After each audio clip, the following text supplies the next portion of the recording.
Welcome back to my channel at The Movie Optimist, where I try and find the silver linings in even the worst of films. Another week has gone by, and another bid for Warner Brothers, which is getting sold by David Zaslav, has come and gone, and he has yet again turned down another bid by Paramount. It's at a point where it's not if they're going to sell, but when. They are a business. He does have a responsibility to the shareholders of Warner Brothers to make sure that they get the most dollar value for this company in all of the stocks, and it's gonna sell. Let's be real. We can't beat around that bush. The only question is who they're going to sell to. Now, I am hoping that it goes to either Apple or Amazon, because they have both expressed great interest in the cinema experience, in putting movies in the movie theaters. There's no more question, there's no more debate. It has been factually proven that movies in movie theaters do better when they're in theaters and then go to streaming, as opposed to just going to streaming. There are so many people that understand that concept, and they're like, yeah, duh. But I mean, even more so than just financially. Of course, a movie going to theaters is going to make more financially than on a streaming service, because it's going to theaters where people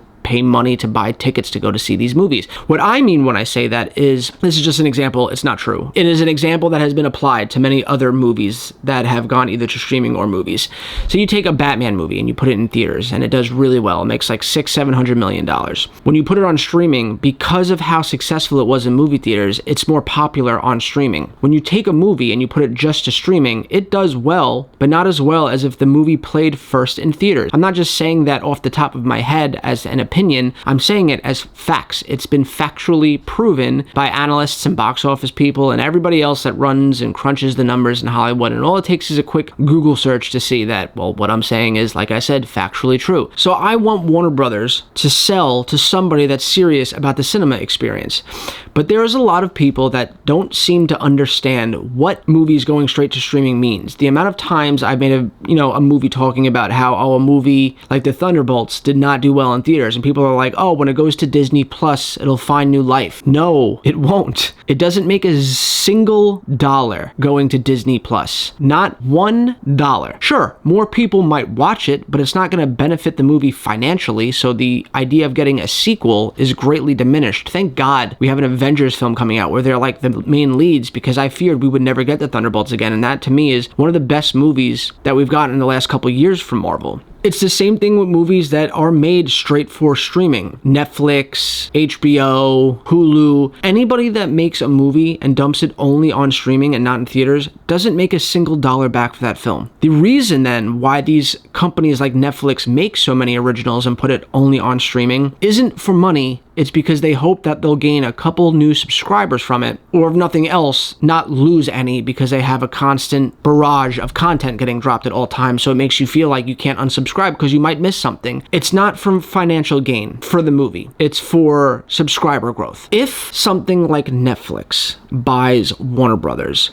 there's a couple different things that's going to happen, and I want to break it down really quickly for you. On one hand, the freedom of speech for writers and directors gets diminished even further than it already is. Say what you will. I don't like when movies are super preachy either. I don't. I'm not a political person. I'm not a religious person. I'm not a fan when people try and shove politics or some kind of political message down your throat, but I'm also aware that movies are an art form. It's like an artist using a paintbrush to paint a picture. Directors and cinematographers do that, but with movies. And as much as I don't love political messages, I'm aware that it is an avenue for people to express their creative integrity and put whatever message in the movie that they want. Now, I like when they do it subtly, so it's not overbearing. It's one of the reasons why I don't like faith-based movies, because everything's like, oh, if you believe in God, this and that, and I don't have anything against those movies. I'm just not a fan of it. I don't like being preached to about things, so I don't gravitate towards those things. Obviously, James Gunn, put little messages here and there in his film. He's a liberal, so, he made Superman have this speech about being an alien, essentially, that doesn't fit in America, and it definitely didn't sit well with a lot of people. But he also attacked a lot of other people, like toxic fandom online, where he turned a bunch of toxic fans into monkeys that were shit-talking Superman on things like Twitter and X and stuff like that. Those are things that he wouldn't be able to do if Paramount buys Warner Brothers, because the guy that owns Paramount now is really close friends with Trump. So God forbid he wants to do something where he's making fun of the president. And I'm not saying that's a good thing. I'm not saying that at all. I think that is a really dumb thing to do. But it is within the country that we live in's right to have freedom of speech to do things like that. And when you create a monopoly where one studio owns a bunch of different studios, if that person is skewing too far in one direction, that's going to limit the amount of artists that are going to be able to say what they want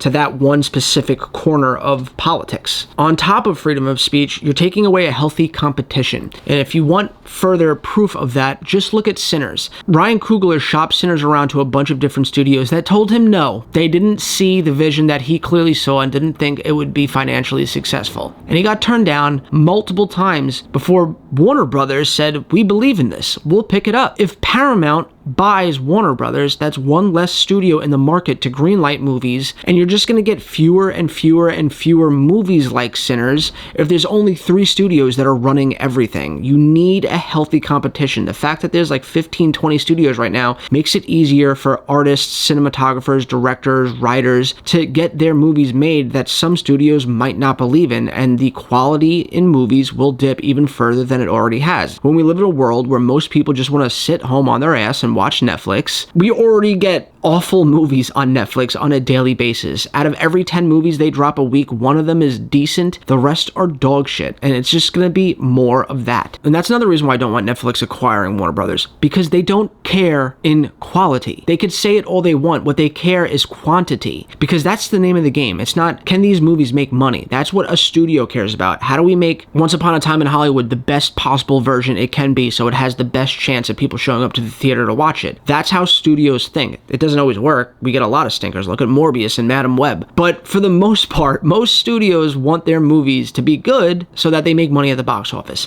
Netflix doesn't care. They want to get out 100 films a week, and they're going to mass produce 100 shitty films just so there's constantly something new for people to watch so they don't feel like they need to unsubscribe. And you best believe if Warner Brother goes to them, they're still not going to give a shit about the quality of a Batman film. They're just going to say, get 15 of them out in 2026. That's all we want, is people just constantly getting new Batman stuff. And it's going to dip in quality. This is factually proven. And last but not least, the reason why I don't want Netflix to acquire them is, well, again, first and foremost, because they're going to take these films and keep them from theaters and put them only on Netflix, because it would be an exclusive to Netflix. If you want to watch the next Batman movie, the Justice League movie, you're gonna have to subscribe to Netflix and tune in next month, because that's when we're dropping them. And I get it. We live in a world right now where people don't like going to the movie theaters anymore. People are obnoxious. You got kids having food fights, teenage girls that won't shut up because they're talking about whatever boy they're talking to in the back so loud that the neighboring theater could hear them. You have people talking over the movie. They're dirty. They don't get cleaned enough like the way that they should. People have $10,000 entertainment systems in their home. I get it. I hear you. I'm not making an argument why you should or shouldn't go to the theater. But for me, personally, it's like going to see your favorite artist in a concert. You could watch them perform from the comfort of your home on your $10,000 surround system and on your 4K television, but it's not going to be the same as standing in a room filled with millions of fans that are all there for the same purpose as you, and that's connecting over the music that you all love together, singing and dancing and being at arm's length from this artist that you listen to every day on the car ride into work. I'm sure there are some people out there that would like to watch stuff like that. Like, there are a lot of people that saw the Taylor Swift concert in the movie theater that didn't want to go because they thought it would be too crowded and the tickets are too expensive, yada, yada, yada.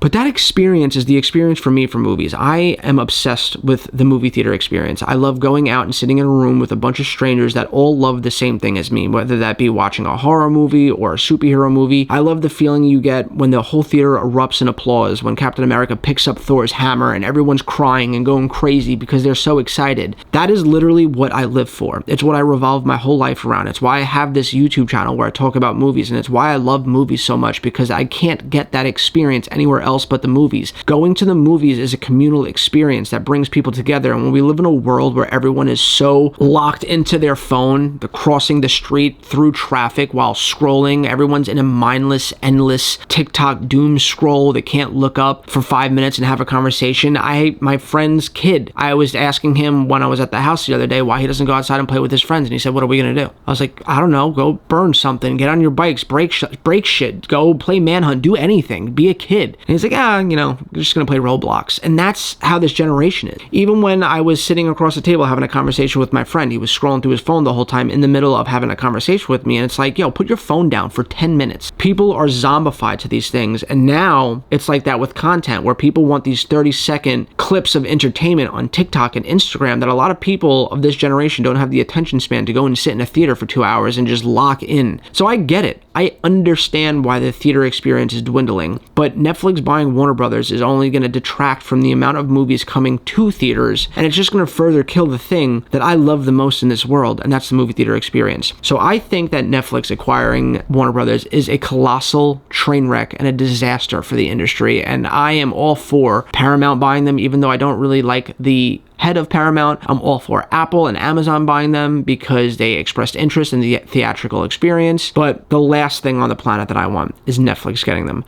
But what do you guys think? Do you think it'll do fine on Netflix? Do you think I'm crazy, or do you agree with me? Let's talk about it in the comments down below. And as always, guys, I hope you have a great rest of your week, and I'll catch you next time.